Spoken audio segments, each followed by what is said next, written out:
Crusade 2.0, Gaza's modern holy war explained through 900 years of conflict. There's a moment where history stops feeling like the past and starts behaving like the present. You see phrases like Crusade 2.0, and suddenly the world feels stuck in an ancient loop. Today, you're stepping into a story that stretches across 4,000 years, ending in the streets of modern Gaza, a city with the longest memory on Earth. When you look at Gaza, you're not just looking at a place on a map, you're staring at a city that has been conquered, rebuilt, destroyed, and reborn for over 4,000 years.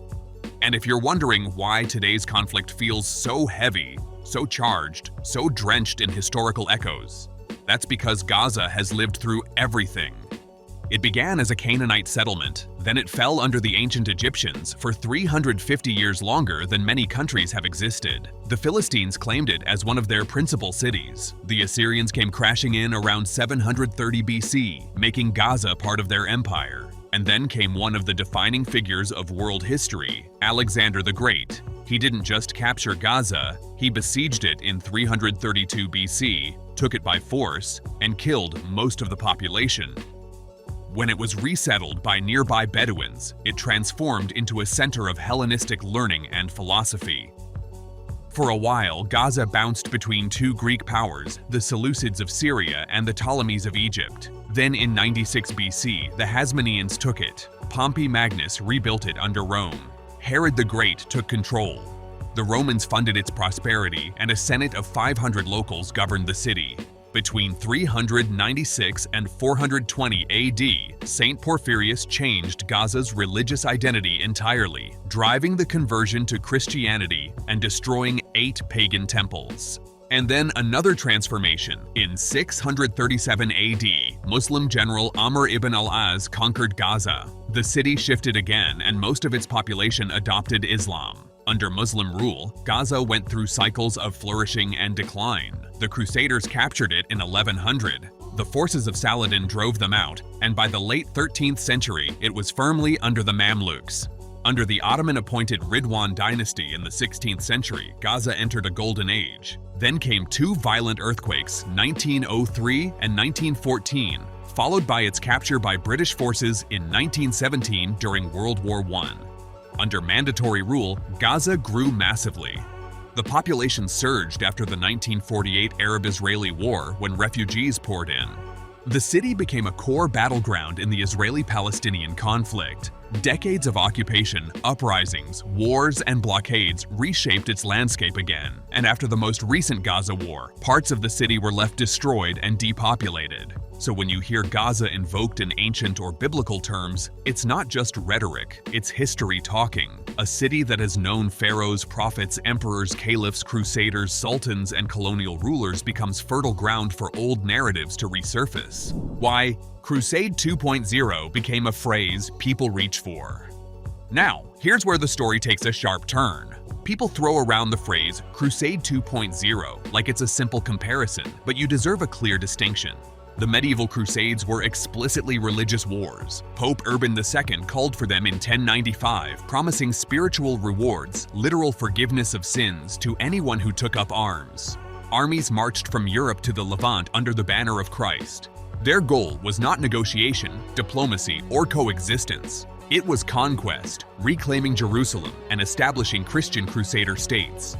That's not what the modern Gaza conflict is at its core. The modern conflict is rooted in political nationalism, the rise of Zionism, Palestinian nationalism, competing claims to the same land, and the unresolved legacies of British rule.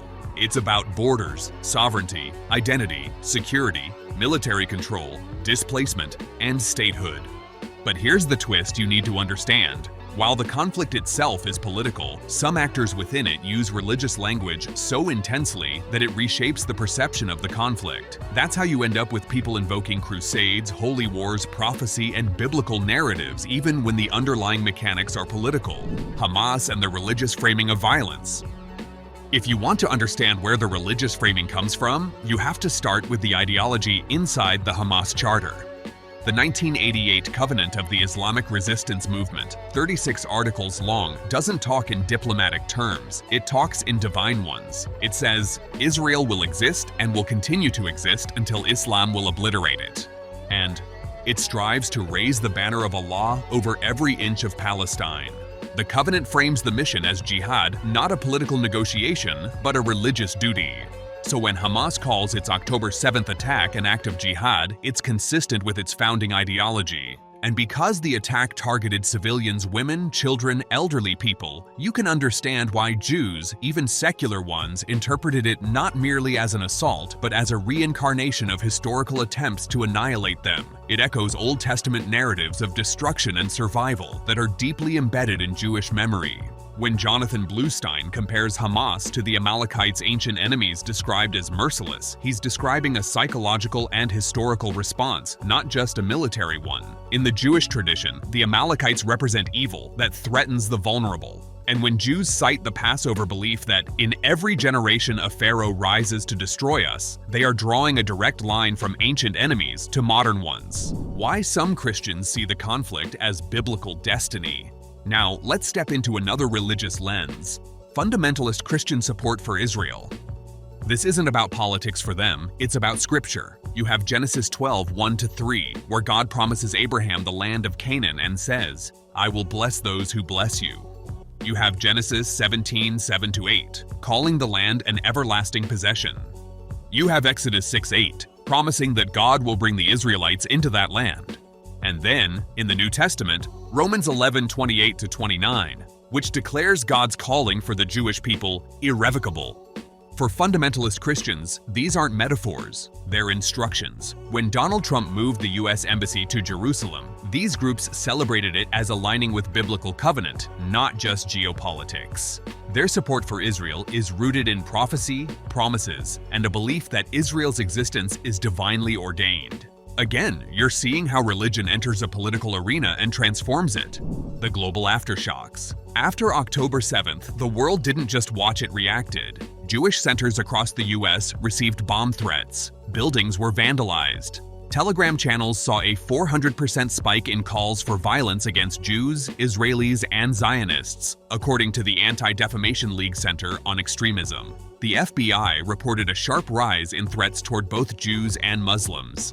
In New York, members of the Democratic Socialists of America held a rally in Times Square celebrating Palestinian resistance, sparking outrage nationwide. And then came something unusual. An employee of the Israeli embassy in Beijing was stabbed. In a country with extreme social control, the incident felt unsettling, especially since China didn't condemn the Hamas attack. Governments around the world tightened security around synagogues, mosques, Jewish neighborhoods, and diplomatic buildings. Why does this conflict feel ancient?